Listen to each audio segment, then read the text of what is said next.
Welcome back, everybody, to the Jeffrey and Michael Show. He's the astrophysicist. And he's the Emmy-winning... Hollywood guy. Just call me He's the Hollywood guy. Yeah, the Hollywood guy. Yeah, it's a little bit embarrassing because... I know, there's a better way to say it. I got to figure it out. Do that again. Just No, that was a good intro. All right, great. We're going to keep it. He's the Hollywood guy. I'm going to keep practicing and get that right. Hey, we're not too humble to be embarrassed, right? Does that make sense? The more we record, the more All right, embarrassed I will be. So. Let's get started. All right, so if you've watched the previous couple episodes, you understand that Jeff and I met through, I reached out to him with a spec script that I wrote, wanting to get a peer review, a guy who knows his stuff, to look at my sci-fi script to try and, correct some things. And he cleared up a few ambiguities for me. Mm-hmm. But that script has also brought out some discussion topics. Our relationship is formed as a result of it. But our conversations have gotten kind of deep and rich and fulfilling, and we felt like it was probably good stewardship to potentially share this with others who might benefit from. Well, the Bible says where 2 or 3 are gathered, mm-hmm. He's in our midst. And so I really sense that when we're talking from your point of view and from my point of view, that God is here. I'm learning things from you that God wants me to know, mm-hmm. and I assume that perhaps you'll benefit. Well, it's the iron sharpening iron aspect that, it's like, I find a lot of times that I can think things and they make perfect sense in my mind, but having to articulate them to somebody else, I'm like, well, that's not so smart now that I think about it, or that doesn't make sense. And so, just being able to talk about things. And I love, one of the things I've really enjoyed is that there's a lot of commonality to, I don't know so much our background, but the way we think about life. But then there are also some places where we think very differently. And so there's enough of that common ground that we can engage on a lot of topics. And then every now and again, one will come up where it's like you say something, I'm like, I really don't agree with that. And it takes me it's actually taken on some of those a while to figure out that the central difference is how we think about Christianity in this way. Or, it really is just I'm a scientist, you're a Hollywood guy, and we approach life differently. And sometimes it's semantics, maybe. Yeah. Occasionally. But it's always fun, and it really is.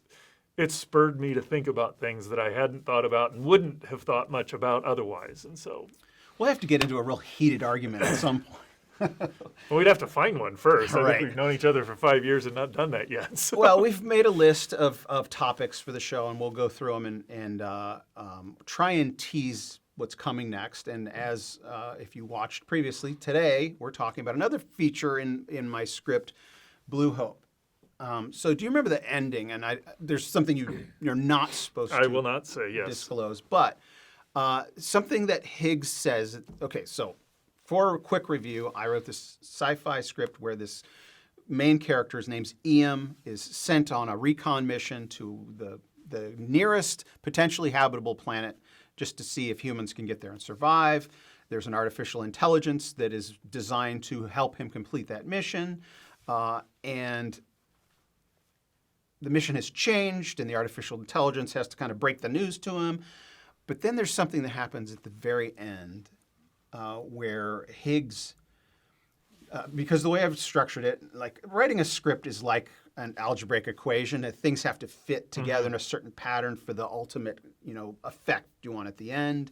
And so what happens is your hero, main character, makes some mistakes that jeopardize the mission, that jeopardize himself, and his goal is to overcome those mistakes. And so and one of the mistakes is he does something that depletes the power mm-hmm. on the ship. It's this ticking clock. It's like if the power drains, he will fail.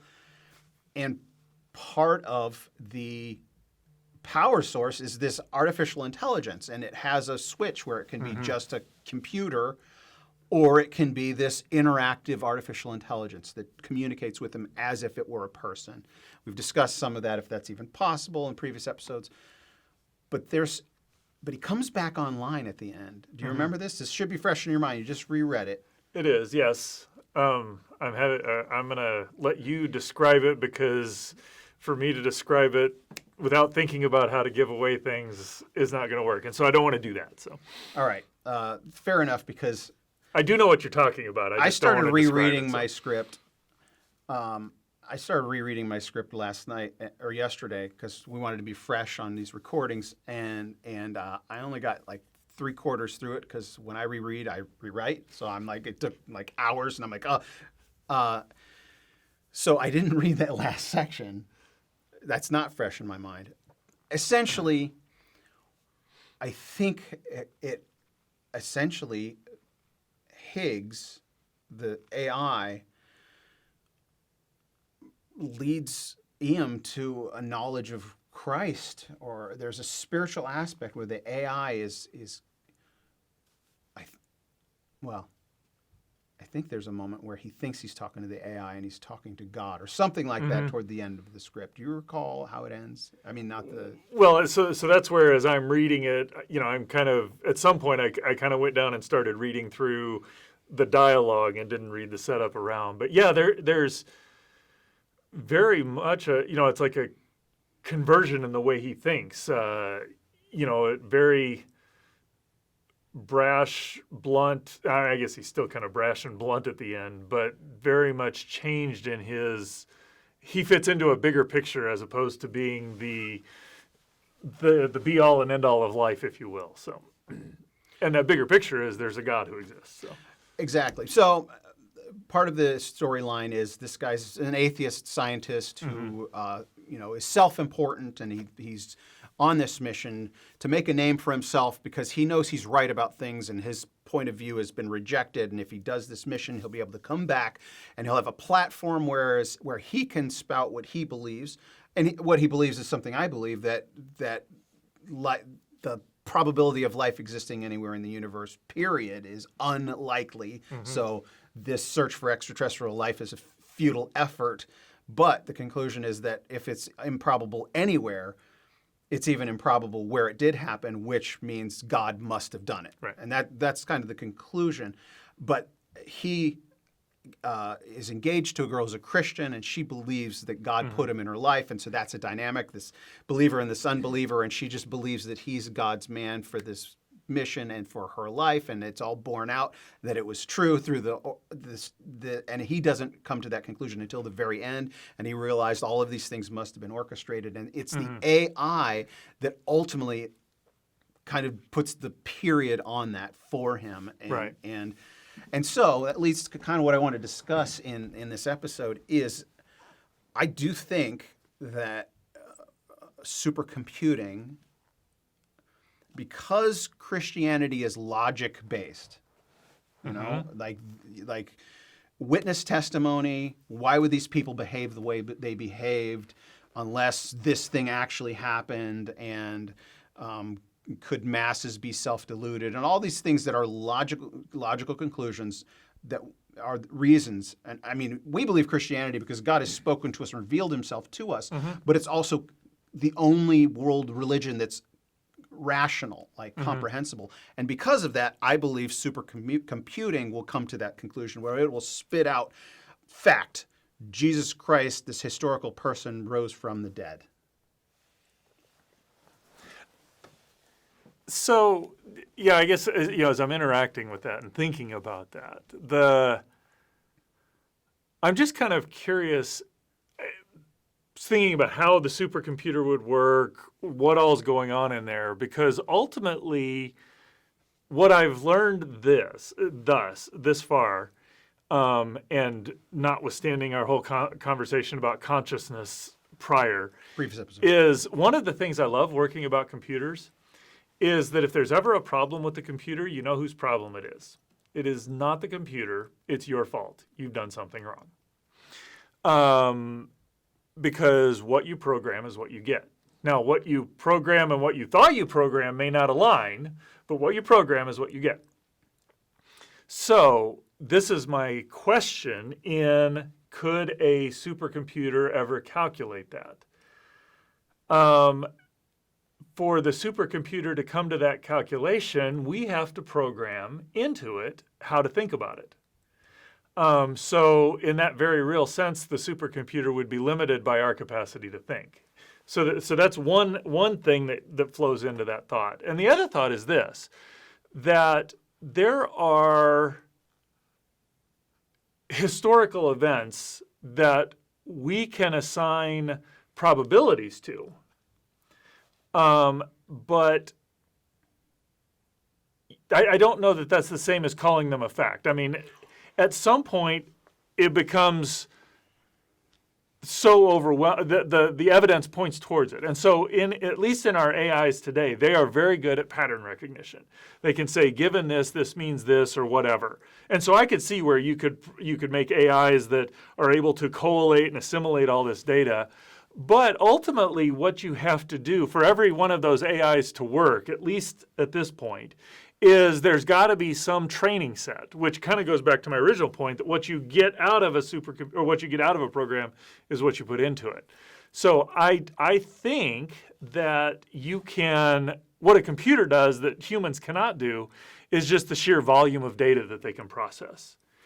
Now, I think if you do that, the more data you put in, the more that conclusion you're going to point to, this is the outcome. But at every instance, as far as I understand with an AI, it's a probabilistic assessment. So it's not going to make it any more a fact than it will. But I think it could say at 99.9% probability, or it may add a few nines onto that. But ultimately, that's something that humanity can do as well. We just have to do it with a group of people, and we're not as good at that. All right, you've answered my question. That's it. Come on, that's no fun. That can't be. It's right. I was right, but he just put it in other terms. Fair. Like, I use the absolutist terms in my field. Okay. And as people, when you're outside of the science lab, you use absolutist terms, but you can't when you're doing science, right? I get that. Right. I think it's much more of a personality. There are things I'm really confident of, but if you listen to me enough, yes. I hate to say this, but if I'm speaking calmly, I'm very confident. If I get aggressive, that's probably a sign that my position is not as strong as I think it is. Oh, interesting. Well, you might edit that out. I'm not sure I want that on the air. It's all staying. I am not doing more work than I have to. Okay. What you're saying, you are accountable for. No, but your points are all essentially you're fleshing out what I really mean. Okay. So when I say a computer will definitively say that Jesus rose from the dead, it's all in probabilities. And even as common theme, this guy J.P. Moreland keeps coming up. He's an influential character. He says you don't have to prove things. You just have to bring it to a point of likelihood, right? Because absolute proof is like, if I didn't think that shirt was blue, there's nothing you could do, right? There's nothing you could do to convince me that shirt is blue, right? Well, and the reality of it is we don't live that way. Exactly. So there's something about humanity that there's very few things we know with absolute certainty. Right. It's not possible, right, to know everything with absolute certainty. But I think that's part of the way we're designed. Another recurring theme is we're truth detectors, right? Yeah. We just... And some people are better at reading people or reading information and processing it than others, but we all are able to determine likelihoods of believability.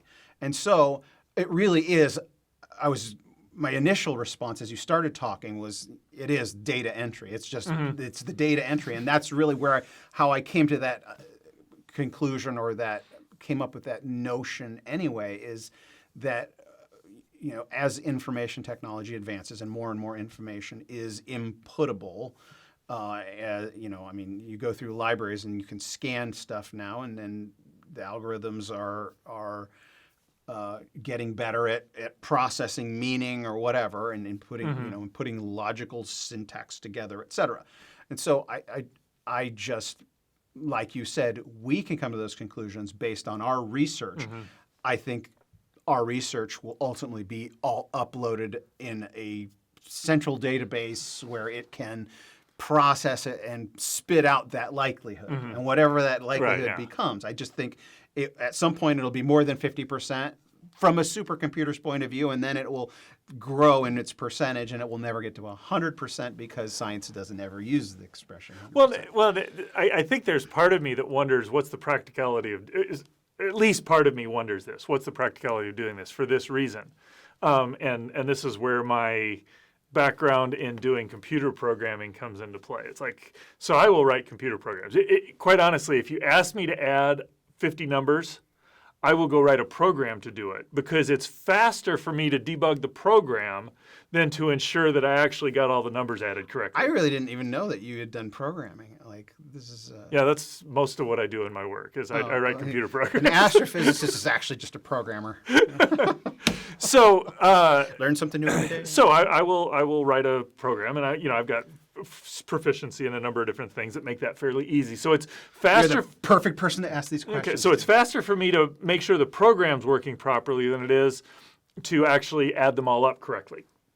Now, as I'm developing my program, before I actually do it what I want, it's like I am continually going, okay, I put this in. Did it give me the right answer? I put this in. So I'm doing that to ensure where I know the correct answer is doing it right. So we put our computer or our supercomputer together. Maybe you take a couple of test things and you say, all right, well, we think it's doing it right. It seems to be getting the right answer. Now you put it out and you say, all right, calculate the probability of Jesus rising from the dead. And it comes back and it says it's 98.3% true, or probability of true. And the best you ever get is about 95%. Let's just say that. So what are people going to do with that? Well, I would look at that and say, yeah, that's what I would expect. Or it's working properly. It gave the... If you don't think Jesus rose from the dead, what are you going to do? Where did it make the mistake? Now I got to go back. So, given how I program, I wonder just say if the programmer was biased or whatever. Or where's the bug in it that got to... How are we confident in that? Because really what we're asking it to do is something that no human mind can assess all of that information. And the process by which it's using, we really don't understand. And it throws out a number, or it throws out something. And unless you can query it, which now we're getting back to kind of the consciousness part of it, it's like, why did you get this? There's some of it, it's just I wonder what the utility of it is. But I do agree with your assessment that if we're being objective to the extent we can, and I think we can program computers to be more objective than we are, that's the conclusion it would draw. Well, that just the discussion, maybe there is no utility in it. Mm-hmm. I haven't thought through that part, but in thinking about it now, maybe at the point that is possible, that it would be just a redundancy because the majority of humanity would already have come to that conclusion themselves. Right? That's a fair point, yeah. So, I mean, that's just one thought or one possibility and that's an interpretation of Scripture is that is the case, that the mustard seed, right? If you have faith of a mustard seed, well, the mustard being the smallest seed becomes the largest plant in the garden, and we're seeing globally Christianity is currently the largest world religion, and I don't see why it wouldn't continue. No, and it's your comment is about it being a redundancy, that's the more you test your models, the more accurate they get. So there is a great utility in that of saying, hey, here's another way to look at a question we've talked about before. And does it give the same answer, or does it give us a better answer, or a more complete answer, or something So I do. I like that aspect of exploring and confirming what you know.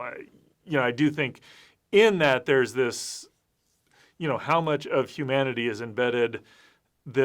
Some will accept the truth, some will reject the truth. So what that means has a big implication for the utility, but as a Christian, I am repeatedly asking, not forgetting what God has already shown me, but God, are you who you say you are? And if I'm growing, He's always teaching me new things. So Well, I want to ask you about, and obviously this is kind of veering away because since we solved that question, right? We've determined that yes, it's possible. We spent a few minutes arguing about something we largely agree upon. So. Right. So let's move on. So I have a friend that I would call him kind of a savant. He's really, really socially just not. You know, you don't take him to a party, or don't take. He essentially he'll speak his mind and not care who. He just has no filter. Okay. But he's a genius level. I guess it's programming. So he used to work, and the best way to explain it is he worked for a tech company where, you know, they developed. Say you're walking down the street, and there's an electronic billboard.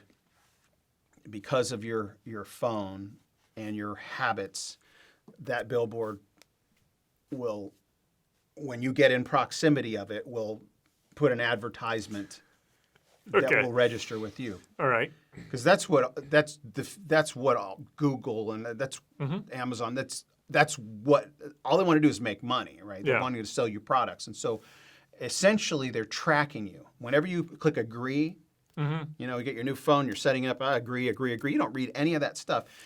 You have a tracking device on you at Right. all times, and it's a data collection. And all of your data, all of your behaviors are going into this central database that they can sell to whoever they want. Right. And so, but you volunteered for the convenience of the technology. So, is that inherently evil? Or To me, well, you asked me, and then I would love to know your response on it. To me, data is never evil nor good. Data is data. It's a reflection of what is. Where I would make the distinction is in how do we use it and why did we do it. I could give you every bit of data about my life. If you are a mature person, you will use it well and be interested in my betterment and helping me grow. If you are a jerk, you're going to use it for your benefit and likely, maybe even intentionally, to hurt me. So if I give you my data, it's incumbent upon me to understand your maturity level. The data is the data.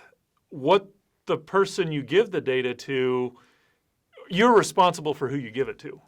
So if I give my data to a mature entity, group, person, whatever, they're going to use it for good. I think that's fine. If I give it to someone who's going to be negligent, I carry some of that negligence.